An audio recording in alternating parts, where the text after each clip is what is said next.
Hello friends, welcome to Ftopreview.com. In this video we are learning how to change your power button settings. That means whenever you press and hold your power buttons, it will be bring um, your voice assistants like Google Assistants. You can see here I am hold pressing, and the Google Gemini is coming. How to turn off this and get the power menu. Once again, press and hold the button, it will be bring Google Assistant. How to change this? So it is very easy. Open your settings, then search for power, and you can see here there is power button options. Open that, then select power button, then you can see press and hold the power button for the options. Select that, then change to power menu. So that's very simple. Then go back.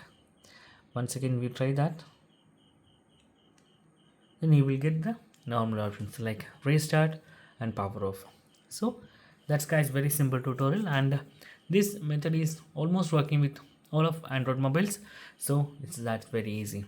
So if you need any kind of Android or iPhone tutorial, just comment below. I will post my replies as videos so you can easily watch, understand it. And if you enjoy this video, please like, comment, share and subscribe our channel for getting more videos like this.